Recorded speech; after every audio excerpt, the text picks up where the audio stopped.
Pendant des années, des millions de Français ont connu le visage de Loana, sa lumière, ses failles, son incroyable ascension, sa chute si souvent commentée.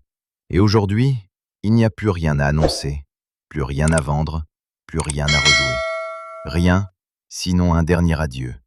Mais autour de cet adieu, une inquiétude persiste, sourde, presque honteuse, comme une rumeur qui refuse de mourir.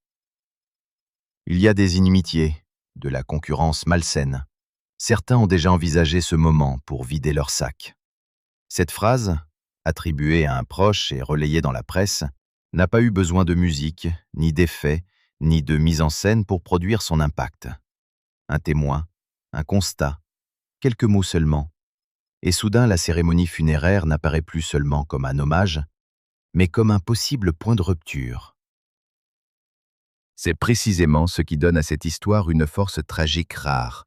Au moment où tout devrait s'apaiser, le passé semble, au contraire, menacé de revenir à la surface. Car à l'approche des obsèques de Loana Petrucciani, prévues le vendredi 10 avril 2026 à 11 h à la cathédrale Sainte-Réparate de Nice, avant une crémation conforme à ses dernières volontés, la question n'est plus seulement celle du deuil. Une autre, plus dérangeante, s'impose peu à peu. Ce dernier rendez-vous avec celle qui fut la première immense star de la télé-réalité française deviendra-t-il un adieu digne ou le théâtre d'un règlement de compte que tout le monde redoute déjà? Il faut mesurer la puissance symbolique de ce moment pour comprendre pourquoi la tension paraît si forte. Loana n'était pas une célébrité parmi d'autres. Elle n'était pas seulement un nom d'archive, une ancienne vedette recyclée dans les nostalgies télévisuelles. Elle était pour beaucoup un visage fondateur. En 2001, avec Love Story, elle entrait dans les salons français comme une apparition brute, fragile, fascinante, à une époque où personne ne mesurait encore pleinement ce que deviendrait la télé-réalité. Le Parisien rappelle qu'elle fut la première star du genre, révélée dans une forme d'innocence presque primitive de ce système médiatique, alors que les candidats ignoraient encore l'ampleur des conséquences publiques de cette exposition. Le Monde, de son côté, la replace dans une trajectoire plus vaste, presque sacrificielle, celle d'une femme devenue symbole d'un nouveau monde télévisuel avant d'emporter, pendant des années, les blessures les plus visibles. C'est aussi pour cela que sa disparition a provoqué un choc bien au-delà du cercle des proches. Loana Petrucciani a été retrouvée morte à son domicile de Nice le 25 mars 2026, à l'âge de 48 ans. Selon TF1 Info, les secours avaient été alertés par un voisin inquiet de ne plus la voir depuis plusieurs jours. Le corps, rapportait alors le média, montrait des éléments laissant envisager une chute en arrière, tandis que l'intervention d'un tiers était écartée par le parquet de Nice. D'autres comptes rendus cités dans la presse ont indiqué que les médecins légistes n'avaient pas retenu la thèse criminelle, sans qu'une cause précise ne soit immédiatement fixée. Ce point est essentiel, parce qu'il a coexisté avec un climat de rumeurs et d'interprétations parfois violentes sur les réseaux sociaux, venant brouiller encore davantage la perception du drame. Et c'est là que commence la deuxième tragédie, celle qui accompagne trop souvent la disparition des figures publiques abîmées par la célébrité. La mort ne clôt pas le tumulte, elle le déplace. À peine le choc de l'annonce absorbé, une autre mécanique s'est enclenchée. On a parlé des derniers jours, de la solitude, des absences, des responsabilités morales, des amitiés troubles, des soutiens insuffisants, des présences de circonstances. Chacun semblait avoir un mot, un souvenir, une justification, une douleur à exposer ou, plus inquiétant encore, une version à imposer. Alors la cérémonie prévue le 10 avril n'est plus apparue seulement comme un moment de recueillement. Elle s'est chargée d'autre chose, d'un risque. Ce risque, plusieurs médias l'ont explicitement formulé. L'internaute évoque un accès potentiellement restreint pour éviter les règlements de compte. Le site rapporte les propos du chroniqueur Gilles Verdez, selon lesquels un filtrage aurait été envisagé à l'entrée de l'église, et certaines personnes auraient même été interdites de venue par la famille proche. Le même article souligne que la cérémonie, pourtant annoncée comme ouverte aux fans et au public dans l'avis de décès relayé par Nice Matin, se déroule dans un contexte de tension forte entre amis, ex-amis et membres divers du cercle de Loana. L'idée même qu'un hommage religieux doive être protégé par une sélection des entrées donne la mesure du malaise. Une église, un cercueil symbolique avant crémation, des fans venus déposer des fleurs, une mère en deuil, et en arrière-plan, la nécessité de filtrer. Peut-on imaginer contraste plus cruel? Ce contraste raconte quelque chose de plus profond que la simple agitation des jours de deuil. Il raconte l'état d'un entourage fragmenté. Peu de gens s'entendent, résume encore l'internaute en relayant ces tensions. Derrière la formule, il faut entendre toute une cartographie d'égos blessés, de fidélité rivale, de proximité contestée, de hiérarchie implicite dans le droit à pleurer. Qui était vraiment là? Qui ne l'était plus? Qui a aidé? Qui a profité? Qui parle par amour? Et qui parle parce que la mort d'une célébrité produit toujours un étrange appel d'air médiatique? La brutalité du moment vient de cette confusion. Dans la vie ordinaire, le deuil simplifie parfois les positions. On se tait, on s'efface, on soutient les plus proches. Dans la galaxie d'une personnalité aussi exposée que Loana, le deuil semble au contraire faire remonter toutes les fractures. Et ces fractures ne se limitent pas à quelques antipathies de surface. Elles touchent à la question la plus sensible de toutes, celle de la légitimité affective. Dans les heures qui suivent la disparition d'une star, chacun redoute d'être soupçonné d'opportunisme. Aller aux obsèques, est-ce rendre hommage ou se montrer? Ne pas y aller, est-ce respecter la discrétion ou fuir ses responsabilités? Lorsque Jean-Édouard Lipa a expliqué qu'il ne s'y rendrait pas parce que ce n'était pas sa place et qu'il ne se sentait pas légitime après l'avoir si peu vu en 25 ans, cette déclaration a, en creux, mis en lumière une vérité brutale. Autour de Loana, même l'hommage peut devenir un territoire miné. Kenza a, elle aussi, justifié son absence au plateau et à la cérémonie par le refus d'être accusée de profiter de la situation. Voilà le paradoxe terrible. Même le silence, même l'absence, même le retrait sont susceptibles d'être interprétés comme un message. Il faut alors se demander ce que révèle vraiment cette crainte d'un règlement de compte. Est-ce la peur d'une scène ouverte, d'une altercation, d'une humiliation publique sur le parvis de la cathédrale? Oui, sans doute. Mais pas seulement. Il y a une autre peur, plus diffuse, celle d'un basculement symbolique, celle de voir le récit de Loana lui échapper une dernière fois, celle de voir sa disparition absorbée par les querelles de ceux qui restent, celle de comprendre, avec une netteté insoutenable, qu'une femme qui avait tant donné à l'imaginaire collectif français risque de ne pas obtenir, au bout du compte, la paix minimale que l'on doit aux morts. Cette peur-là prend d'autant plus d'ampleur que la fin de Loana s'inscrit dans une solitude qui a bouleversé l'opinion. Le Parisien souligne qu'elle s'est éteinte seule à son domicile et n'a été retrouvée que plusieurs jours plus tard. L'image est dure. Elle l'est même au point de provoquer chez beaucoup un mélange de tristesse, de culpabilité collective et de fascination inquiète. Comment une femme aussi connue, aussi commentée, aussi photographiée, peut-elle mourir ainsi, loin du vacarme qui l'avait autrefois entourée?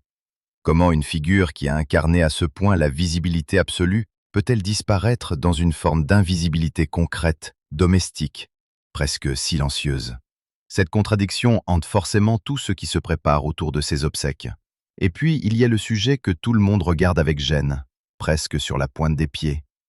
L'absence annoncée, ou à tout le moins, l'incertitude autour de la présence de sa fille, Mindy. L'internaute rapporte qu'au moment de son article, elle n'avait donné de nouvelles à personne parmi les proches de Loana et qu'elle ne devrait pas être présente, même si certains espéraient encore qu'elle vienne au dernier moment, malgré les mauvaises relations évoquées entre elles. Le Parisien rappelle également que Loana avait confié ne pas avoir vu sa petite fille née en 2017. Ces éléments, déjà douloureux en eux-mêmes, prennent une puissance dramatique particulière à la veille d'un dernier adieu. Pourquoi la fille de Loana ne serait-elle pas là au moment où la France entière se souvient de sa mère? Est-ce la conséquence d'une histoire familiale profondément fracturée? D'une souffrance ancienne impossible à réparer dans l'urgence d'une cérémonie? D'un choix de protection intime face à une mise en scène médiatique redoutée? Ou est-ce, plus simplement, le droit absolu d'une fille à vivre son deuil hors des regards? Ces questions, il faut les poser sans violence et sans prétendre détenir ce que l'on ignore. Car dans ce genre d'affaires, le commentaire public se nourrit trop vite des zones d'ombre. Ce que l'on sait en revanche, c'est que l'absence de Mindy alourdit l'atmosphère. Elle devient malgré elle un symbole. Non pas seulement celui d'une relation mère-fille blessée, mais celui de tous les rendez-vous manqués qui entourent la vie de Loana. Le manque, l'éloignement, la difficulté à tenir des liens durables, la douleur laissée aux marges d'un destin que la télévision a transformé en mythe populaire. Tout cela revient, de manière presque insupportable, au seuil de la cathédrale. Il serait pourtant injuste de réduire Loana à cette seule fin tragique ou à ce climat d'inquiétude. Car ce qui rend son histoire si bouleversante, c'est précisément la coexistence permanente de deux figures. D'un côté, l'icône populaire, solaire, immédiatement reconnaissable, celle qui avait captivé une époque entière. De l'autre, une femme d'une fragilité immense, souvent exposée, souvent jugée, parfois exploitée par le regard public, et dont la souffrance n'a jamais cessé d'être racontée par fragments. Le Monde rapporte cette confidence transmise par Alexia Laroche-Joubert. « Quand je mourrai, je pourrais me dire qu'au moins, j'aurais rendu des gens heureux. » Cette phrase, dans le contexte actuel, a quelque chose de dévastateur. Elle ressemble à la fois à un constat tendre et à une épitaphe cruelle. Car oui, Loana a rendu des gens heureux. Mais combien ont vraiment pris la mesure de ce que cela lui coûtait? On pourrait dire que toute la tension entourant ses obsèques naît de là, d'un immense décalage entre l'affection publique et l'échec privé des protections. Tout le monde semble soudain aimer Loana. Les hommages affluent, les souvenirs ressurgissent, les images de 2001 tournent en boucle, les archives s'illuminent d'une douceur mélancolique. Mais où était la paix lorsqu'elle vivait encore? Où était le silence, la discrétion, la fidélité sans caméra, l'aide qui ne se raconte pas? Ces questions sont inconfortables, et c'est justement pour cela qu'elles obsèdent. Elles planent sur la cérémonie comme une accusation sensible unique. Dans ce climat, la moindre information contradictoire devient inflammable. La cérémonie est-elle vraiment ouverte à tous, comme le laisse entendre l'avis de décès relégué dans la presse? Ou filtrée, comme l'affirment certains intervenants médiatiques? Y aura-t-il un accueil ordonné, ou un face-à-face tendu entre ceux qui se considèrent comme les vrais proches et ceux que d'autres jugent illégitimes? La simple coexistence de ces deux versions dit déjà quelque chose du désordre ambiant. Quand les modalités d'un enterrement deviennent elles-mêmes matière à polémique, c'est que la confiance est déjà rompue. Il faut aussi parler de Nice, parce que le décor n'est jamais neutre dans une histoire pareille. La cathédrale Sainte-Réparate, au cœur du vieux Nice, avec son architecture baroque, ses pierres anciennes, sa solennité, semble promettre un cadre de paix. Le point rappelle que la cérémonie doit s'y tenir avant la crémation voulue par Loana. En théorie, tout invite au recueillement. L'histoire du lieu, la ville où elle vivait, la possibilité donnée aux fans d'apporter des fleurs, mais plus le cadre est noble, plus la peur d'une scène déplacée paraît choquante.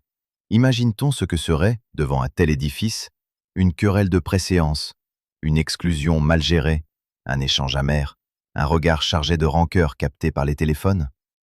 À cet instant, le tragique ne serait plus seulement dans la mort, il serait dans l'incapacité des vivants à se hisser à la hauteur du moment. Et pourtant, il faut le redire, rien ne prouve qu'un incident éclatera. À ce stade, les informations de presse font surtout état de craintes, de précautions, de témoignages relayés par l'entourage et par des chroniqueurs. Il serait irresponsable de transformer ces inquiétudes en certitudes. Mais parfois, ce qui compte dans une affaire de deuil public, ce n'est pas seulement ce qui se produit, c'est aussi ce que l'on redoute au point de devoir l'anticiper. Si la famille et les organisateurs envisagent de filtrer, de contrôler, de prévenir des affrontements symboliques, c'est déjà le signe que la cérémonie porte en elle une charge émotionnelle explosive. Au fond, la question qui traverse toute cette affaire est presque anthropologique. À qui appartient le deuil d'une icône populaire? À sa famille biologique? À ses amis de toujours? À ceux qui l'ont accompagné par intermittence? Aux anciens compagnons de plateau? Aux producteurs qui l'ont vu naître médiatiquement? Aux fans qui l'ont porté au rang de mythe? Chacun peut faire valoir une part de vérité, et c'est précisément ce qui rend le terrain si dangereux. Plus une personne a été publique, plus sa disparition semble ouvrir une lutte implicite autour de son récit final. Avec Loana, cette lutte est encore plus sensible parce que sa vie a été une succession de récits concurrents. Le récit de la blonde libre et sensuelle du loft, Le récit de la petite fille perdue de la célébrité. Le récit de la survivante, souvent cabossée, jamais totalement sortie des tempêtes. Le récit de la femme qu'on disait tantôt entourée, tantôt abandonnée. Le récit de la star déchue, parfois traitée avec une cruauté insupportable. Le récit, enfin, de l'icône tragique dont tout le monde redécouvre aujourd'hui la vulnérabilité. Qui, lors de ses obsèques, imposera la version dominante? Celle de la victime? Celle de l'ami fidèle? Celle de la rebelle incomprise? Celle de la fille brisée par la machine? Celle de la femme qui voulait simplement repartir librement par la crémation? Ce souhait d'être incinéré, justement, mérite qu'on s'y arrête. Il ne s'agit pas d'un détail logistique. C'est un choix intime, fort, presque philosophique. TF1. Info rapporte Punami a indiqué sur W9 que Loana voulait être incinérée pour repartir librement. Le point confirme que la crémation doit avoir lieu conformément à ses dernières volontés. Derrière ces mots se dessine une image saisissante. Après une vie passée à être scrutée, cataloguée, figée dans des images d'archives, Loana demanderait pour la fin un geste de dissolution, de légèreté, d'échappée. Pas une tombe publique comme point fixe de pèlerinage, mais une forme de départ. Cela n'empêche pas certains proches d'avoir exprimé une préférence différente, souhaitant un lieu où les fans pourraient venir se recueillir. Là encore, même le destin du corps après la cérémonie devient un sujet de divergence. Comme si, jusqu'au bout, tout ce qui la concerne devait se discuter, se commenter, se contester. Cette impossibilité de l'apaisement dit peut-être quelque chose de la place occupée par Loana dans l'imaginaire français. Elle n'a jamais été une star lisse. Elle n'a jamais appartenu à la catégorie rassurante des célébrités bien rangées. Elle dérangeait parce qu'elle était trop humaine, trop exposée dans ses élans, trop visible dans ses fractures, trop facilement aimée puis jugée avec la même intensité. Une partie du public se reconnaissait en elle, une autre la consommait comme une tragédie en feuilleton. Beaucoup ont fait les deux successivement. Alors aujourd'hui, sa mort réactive aussi la mauvaise conscience d'une époque qu'il a adorée sans toujours savoir la protéger. C'est sans doute pour cela que l'idée d'un règlement de compte aux obsèques choque autant. Parce qu'elle donne l'impression qu'on s'apprête à répéter, même dans le deuil, le mécanisme qui a tant abîmé Loana. Faire passer le bruit avant la personne. Il ne s'agirait plus alors d'un simple incident protocolaire, mais d'une ultime confiscation. Une dernière fois, on parlerait autour d'elle au lieu de parler d'elle.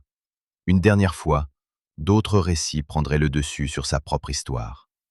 Une dernière fois, Loana deviendrait le centre immobile d'un tumulte dont elle ne pourrait plus se défendre.